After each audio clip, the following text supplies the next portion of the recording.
आप सभी लोगों को नमस्कार। चलिए शुरू करते हैं एल्केन के मेथड्स ऑफ प्रिपरेशन का अगला लेक्चर। देखो, हम लोगों ने पिछले लेक्चर में पढ़ा था बहुत अच्छे से कि आखिरकार हम लोग रिडक्शन रिएक्शन से किस तरीके से एल्केन का प्रिपरेशन कर सकते हैं। अब हम लोग मेथड्स ऑफ प्रिपरेशन में फिर से रिडक्शन रिएक्शन की ही बात कर रहे हैं और हम लोगों ने अभी तक रिडक्शन रिएक्शन में सबसे पहले कौन सा टॉपिक कवर कर चुका है।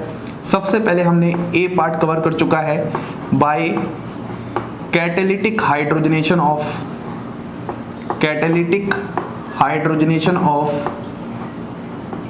Alkene and alkyne. ये हमने पिछले ही लेक्चर में बहुत अच्छे से समझ रखा है। इसके सारे इंपॉर्टेंट पॉइंट्स को हमने एक एक करके डिस्कस किया है।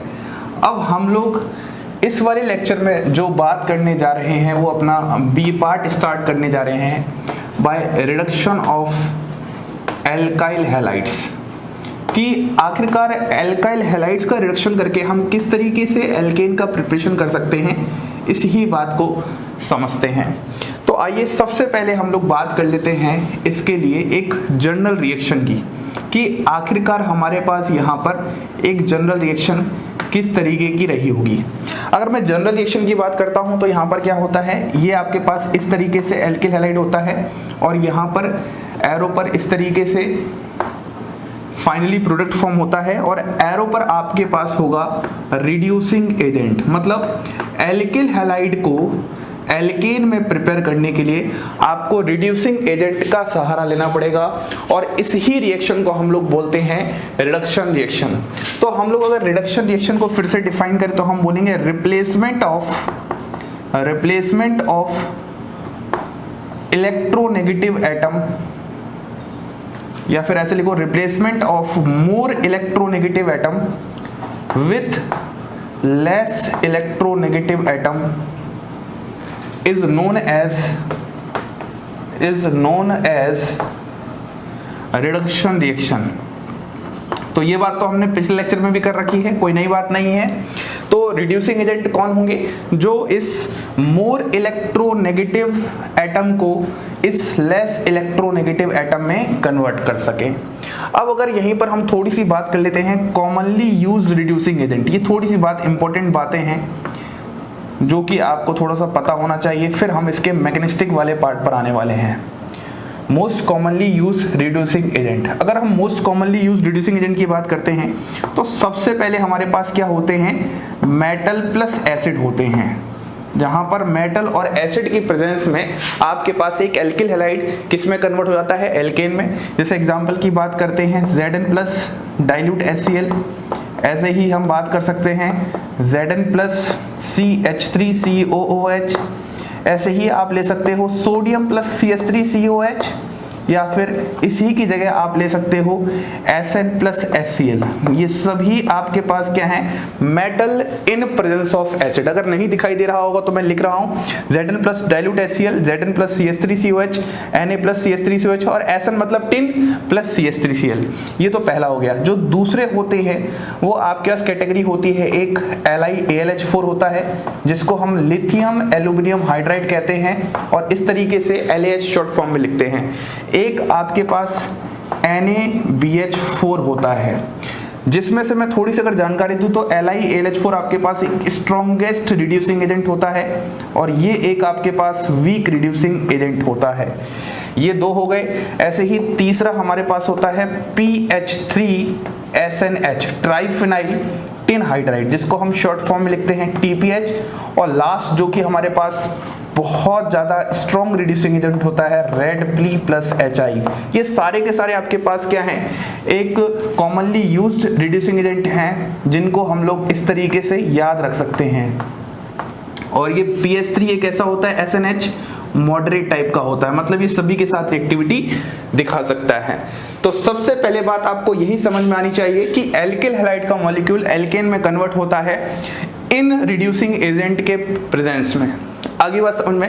अब हम एक एक करके थोड़ा सा मैकेनिस्टिक पार्ट समझते हैं। मान लो हम लोग यहाँ पर सबसे पहले एक रिएक्शन लिखते हैं। रिएक्शन हमारे पास क्या है, इस तरीके से RCl है और यहाँ पर हम ले लेते हैं Zn प्लस CH3COOH और यहाँ से आपके पास क्या बन जाएगा, RH बन जाएगा।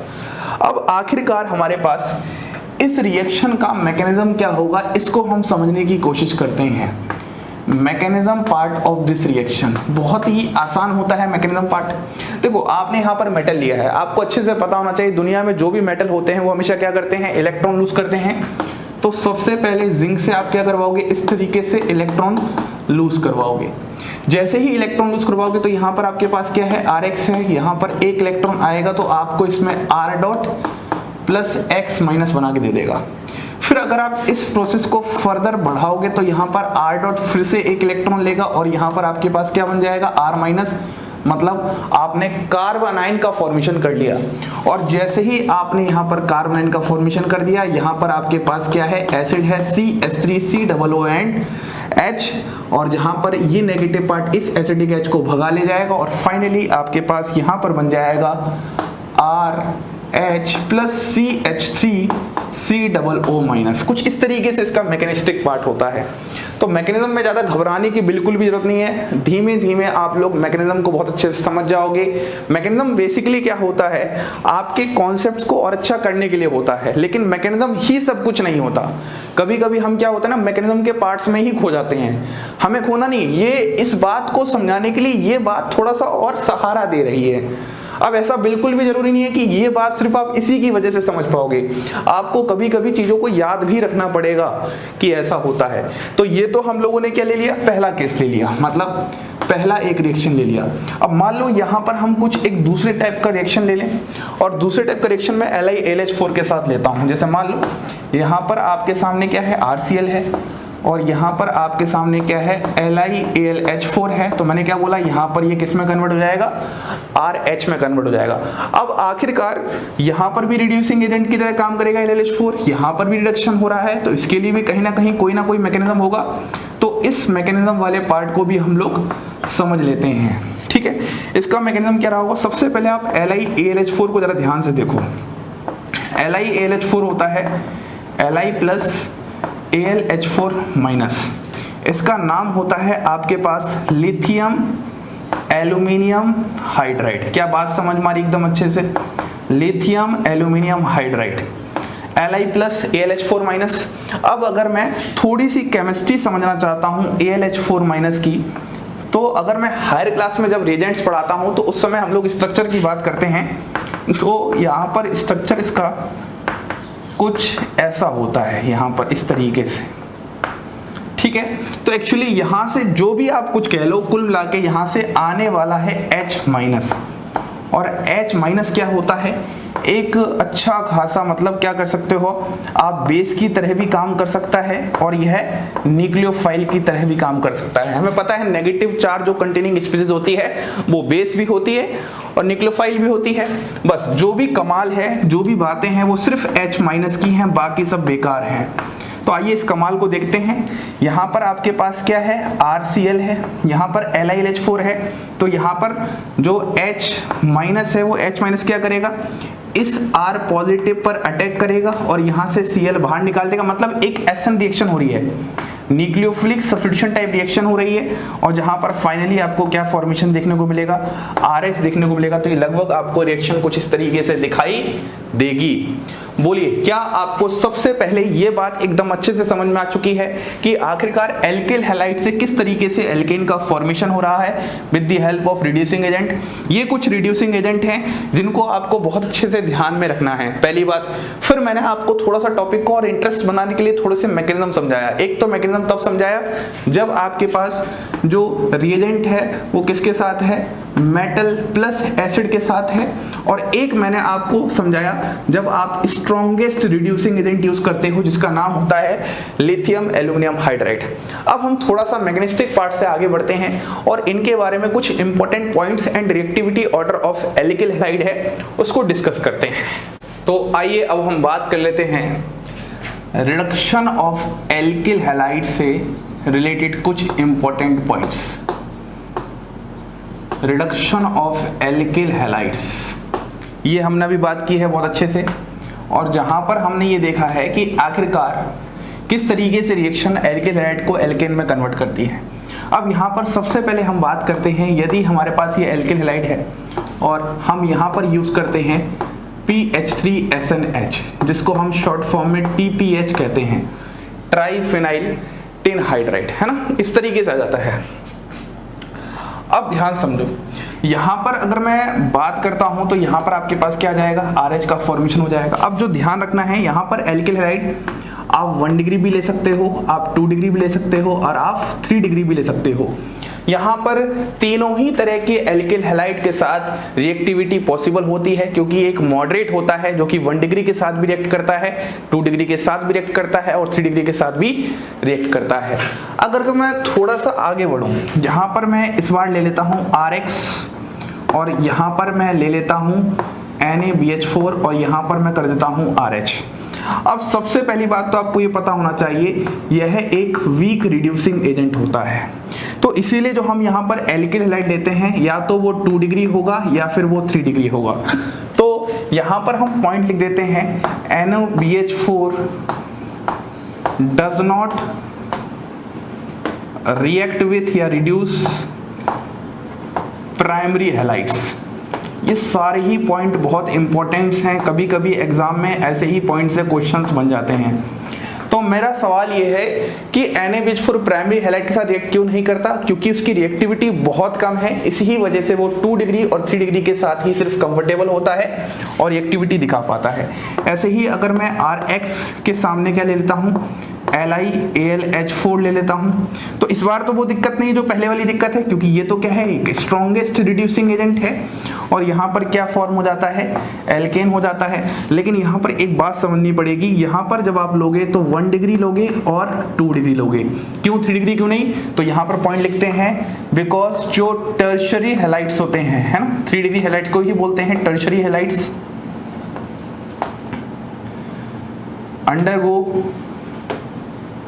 undergo elimination reaction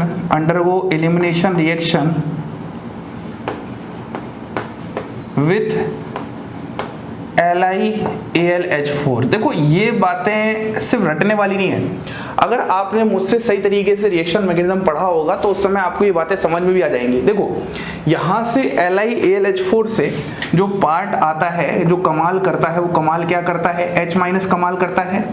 अब मैंने बोला था ये जो कमाल है वो 2 तरीके से हो सकता है, या तो ये बेस हो सकता है या फिर ये क्या हो सकता है, न्यूक्लियोफाइल। अब आप खुद सोचो, यदि आप एक 3 डिग्री एल्किल हैलाइड लोगे जिसमें खूब सारा स्टेरिक हिंड्रेंस है, तो क्या वहां पर न्यूक्लियोफाइल इजीली अप्रोच कर पाएगा, बिल्कुल भी नहीं। तो वह वहां पर न्यूक्लियोफाइल की जगह एज अ बेस जाना ज्यादा पसंद करेगा, और हमें पता है सामने एल्किल हैलाइड है, बेस है, तो दोनों जब होंगे तब आपके पास एलिमिनेशन रिएक्शन होती है। ये हमने रिएक्शन मैकेनिज्म में बहुत अच्छे से समझा है। तो हर चीज के पीछे एक लॉजिक, एक रीजन होता है। अब वो बात अलग होती है कि आपने किस तरीके से स्टडी की है, किस तरीके से आपका दिमाग चल रहा है, क्या वो आप उस समय समझ पा रहे हो। अगर उस समय नहीं समझ पा रहे तो एक समय बाद आपको धीमे धीमे चीजें समझ में आना शुरू हो जाएंगी। मेरा बस काम इतना है, जो भी टॉपिक मैं आपको पढ़ाऊं उस टॉपिक में मैं आपको सारी ही चीजें एक जगह पर इकट्ठी करके समराइज करके समझा दूं। ठीक है, वो हो सकता है कि आपको उसी समय समझ में आ जाए, हो सकता है आपको बाद में समझ में आ जाए, तो घबराने की बिल्कुल भी जरूरत नहीं है। चीजों को साथ साथ लेके चलिए, एक दिन तो आपको समझ में आ ही जाएगा। ठीक है, ये बात समझ में आ रही है। आगे बढ़ते हैं। अब यहाँ पर थोड़ा सा एक हम बात कर लेते हैं रिएक्टिविटी पॉइंट ऑफ व्यू से। यहाँ पर थोड़ी सी हम बात कर लेते हैं रिएक्टिविटी पॉइंट ऑफ व्यू से। देखो अगर हम रिएक्टिविटी पॉइंट ऑफ व्यू से बात करेंगे तो हमारे पास एक तो सबसे पहले हम कुछ इस तरीके से समझ सकते हैं, यदि हमारे पास R कांस्टेंट है तो RI है हमारे पास, RBr है हमारे पास और RCl है। ये 3 है, जहां पर R सेम है, बस लीविंग ग्रुप चेंज होते जा रहे हैं। तो यहाँ पर अगर आप LiLH4 के साथ रिएक्शन देखते हो तो न्यूक्लियोफिलिक सब्स्टिट्यूशन रिएक्शन है, तो आयोडीन एक बहुत अच्छा लीविंग ग्रुप है, तो हम बोलेंगे इसकी रिएक्टिविटी सबसे ज्यादा, फिर RBr की और फिर लास्ट में RCl की। एक तो केस ये हो गया। अब फिर बाकी जो केसेस होंगे तो यहाँ पर याद आप कर सकते हो एलाइल और बेंजाइल की रिएक्टिविटी लगभग बराबर होती है। उसके बाद आपके पास होती है 3 डिग्री, फिर होती है 2 डिग्री और फिर होती है 1 डिग्री RX या फिर हैलाइड्स। RX की जगह हम लोग लिख देते हैं हैलाइड्स। बोलिए क्या आपको इतनी बातें बहुत अच्छे से अभी तक समझ में आ रखी हैं?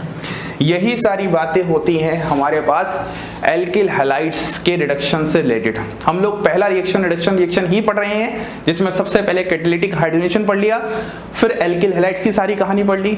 अब जो हमारे पास एक पार्ट होता है, सी वाला पार्ट होता है, वहां पर क्या पढ़ते हैं हम, रिडक्शन ऑफ कार्बोनिल कंपाउंड्स। ये भी one of the most important topic है।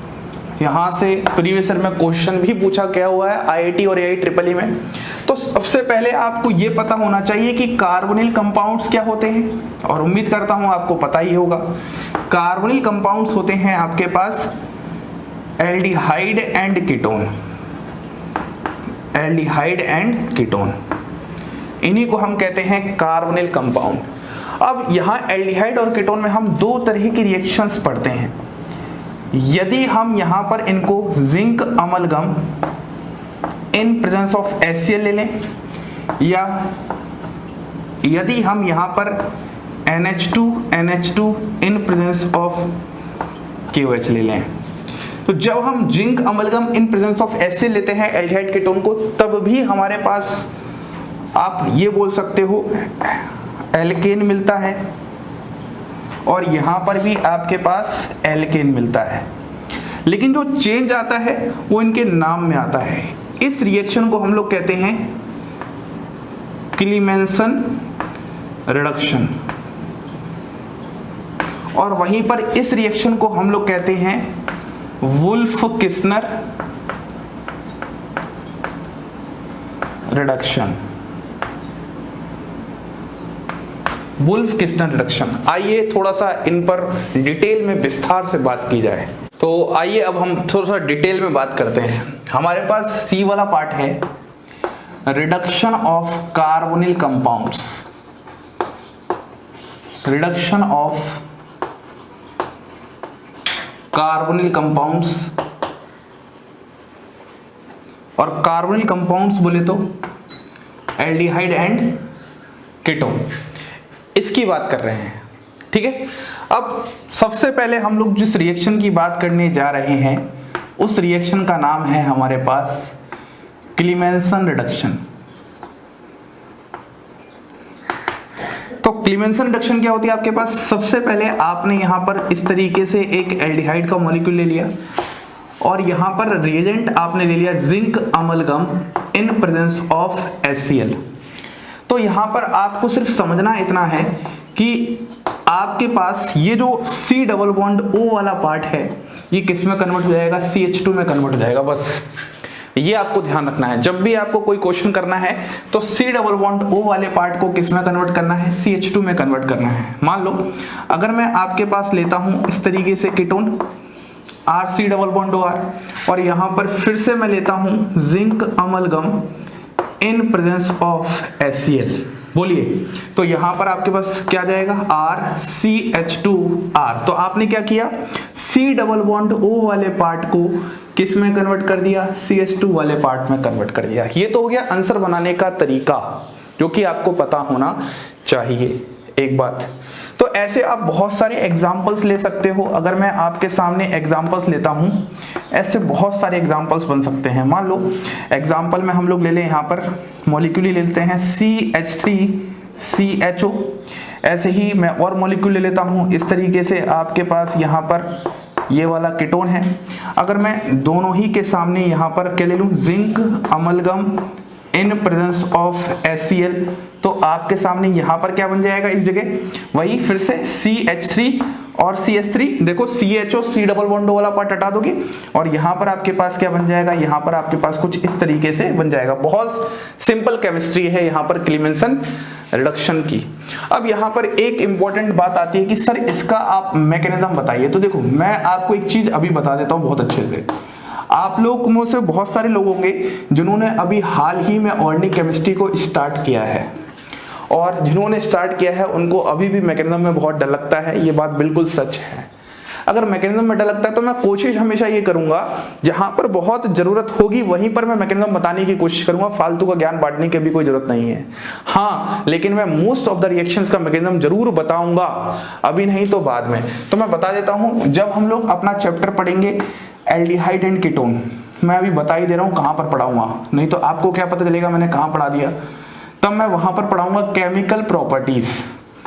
एल्डिहाइड एंड कीटोन के टाइम में पढ़ाऊंगा केमिकल प्रॉपर्टीज, और केमिकल प्रॉपर्टीज के टाइम में पढ़ाऊंगा रिडक्शन रिएक्शन। तब उस समय में आपको इसका मैकेनिज्म, वुल्फ किस्नर रिडक्शन का मैकेनिज्म, दोनों का ही मैकेनिज्म बहुत प्यारे तरीके से समझाने वाला हूं, क्योंकि अपनी सीरीज का नाम 11 to BSc सीरीज ऐसे ही नहीं है। वहां पर वो चीजें भी सीखेंगे जो आपको नहीं पता चलती 11th 12th ड्रॉपर के लेवल पे, BSc के टाइम एंड में जब आप कोई बुक पढ़ते हो ऑर्गेनिक केमिस्ट्री की अच्छी से, तब समझ में आती है। तो ये तो गया मैकेनिज्म। अब यहां पर एक नोट में सबसे ज्यादा इंपॉर्टेंट बात है, not used when in substrate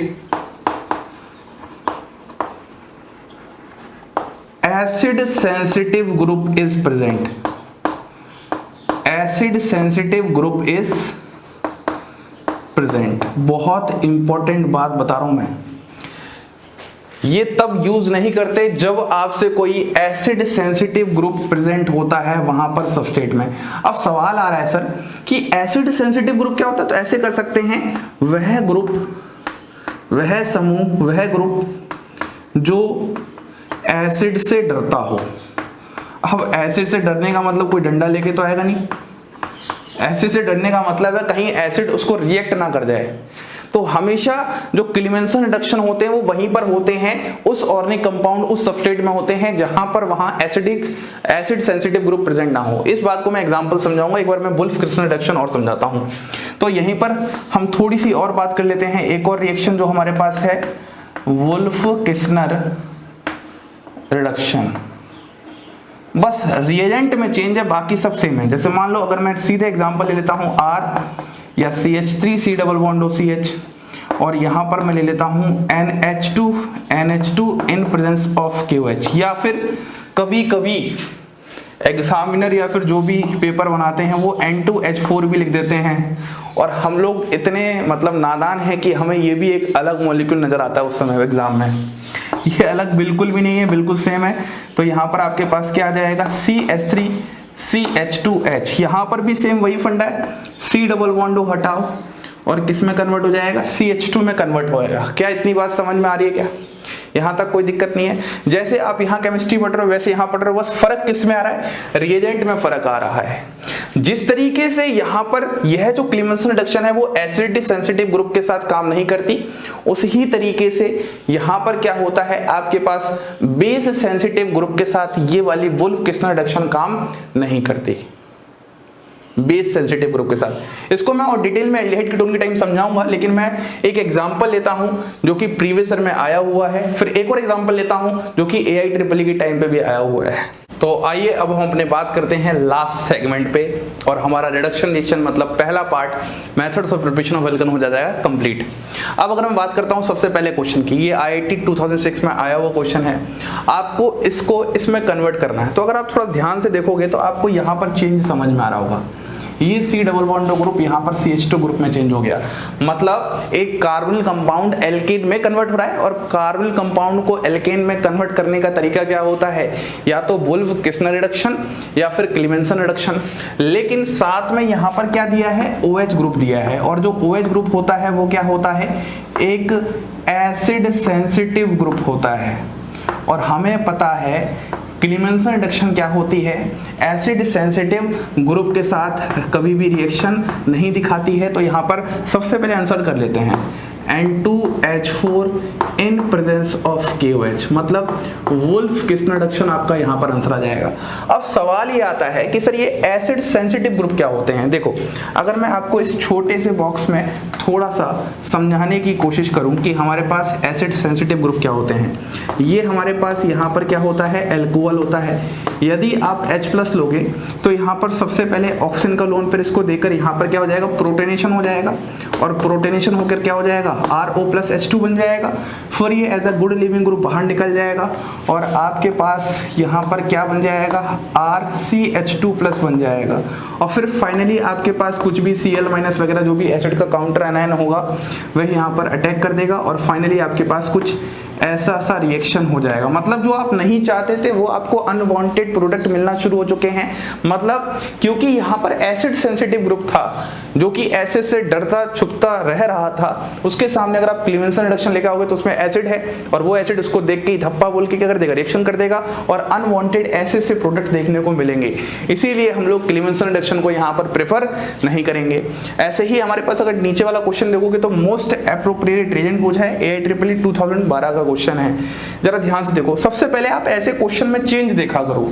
यहाँ पर आप देखोगे तो डबल बॉन्ड, यहाँ पर आप देखोगे C डबल बॉन्ड O है और यहाँ पर CH2 है। मतलब एक कार्बोनिल कंपाउंड एल्केन में कन्वर्ट हो रहा है, यहाँ पर OH ग्रुप है और यहाँ पर भी OH ग्रुप है, इसमें कोई चेंज नहीं है। मतलब जो चेंज है वो यहाँ पर है और हमें पता है कार्बोनिल कंपाउंड का चेंज एल्केन में किस तरीके से, या तो वुल्फ किस्नर या क्लीवेंसन। तो इन दोनों में एक बात तो पक्की है, ये आंसर हो जाएगा वुल्फ किस्नर वाला। अब इन दोनों की बात करते हैं। आपको पता है ये वाला जो केस है वो किसका है, वर्च रिडक्शन का है। और वर्च रिडक्शन को हम लोग यहाँ पर यूज क्यों नहीं कर सकते, क्योंकि यहाँ पर ये जो H होता है ये क्या होता है, एसिडिक H होता है और एसिडिक H इसके साथ रेट करके इसको सॉल्ट की फॉर्म में बना देगा, तो ये यूज नहीं करते। NaBH4 हाँ ये बात है कि इसको इसमें करता है, लेकिन इसमें बोला मोस्ट एप्रोप्रिएट मेथड क्या होता है। ठीक है, तो इस तरीके से आपके पास ये क्वेश्चंस हो जाएंगे। ऐसे धीमे धीमे हम आगे बढ़ेंगे जहां पर आपके IIT नीट और जो IIT जैम से रिलेटेड कुछ भी पार्ट्स होंगे वो सब कवर हो जाएंगे। ये लास्ट वाला जो पार्ट है इसको आपको रखना है, इसको आपको याद करना है, ये मेरे हाथ में नहीं है। याद करने का तरीका ये है कि सब में कॉमन आ रहा है H2 और I2, सब में H2 और I2 तो निकल ही रहा है। एक अगर आप थोड़ा सा ध्यान से देखोगे तो यहाँ पर ऑलमोस्ट जितने भी आपके पास ऑर्गेनिक में सबस्ट्रेट आप जानते हो उन सभी के साथ क्या हो रहा है, रिएक्शन हो रहा है। तो कहने का मतलब हम इसी बेसिस पर बोलेंगे ये जो रेड पी और HI है ये कैसा है, स्ट्रॉन्ग रिड्यूसिंग एजेंट है जो कि ऑलमोस्ट सबके साथ रिएक्शन दिखाता है। तो सवाल आता है रेड पी मतलब रेड फास्फोरस क्यों यूज किया गया। देखो अगर मैं रेड फास्फोरस यूज करने का रीजन बताऊं तो यहाँ पर आपके पास क्या है, एल्केन का फॉर्मेशन हो रहा है। ये जो I2 है इसके साथ फिर रिएक्शन बन के क्या हो जाएगा, एल्किल हैलाइड का फॉर्मेशन दोबारा से हो जाएगा और हमें तो एल्केन बनाना है तो हमें इस रिएक्शन को रोकना है। इसीलिए इस I2 के सामने अगर मैं रेड फास्फोरस लेके आ जाऊंगा तो यहाँ पर PI की तरह कॉम्प्लेक्स या कंपाउंड बना के I2 क्या हो जाएगा, बाहर हो जाएगा। इसीलिए हम रेड फास्फोरस का यूज करते हैं। उम्मीद करता हूं आपको ये लेक्चर बहुत अच्छे से समझ में आया होगा। आपको methods of preparation of alkene में पहला रिडक्शन रिएक्शन का पूरा फंडा A to Z क्लियर हो चुका होगा। सबसे पहले हमने क्या पढ़ा, रिडक्शन रिएक्शन में catalytic hydrogenation of alkene and alkyne. दूसरा क्या पढ़ा, रिडक्शन ऑफ एल्किल हैलाइड। तीसरा क्या पढ़ा, रिडक्शन ऑफ कार्बोनिल कंपाउंड। और लास्ट हमारे पास है ये थोड़ा सा मिसलिनियस पार्ट है, रेड पी प्लस HI। इसी के साथ आप सभी लोगों को धन्यवाद।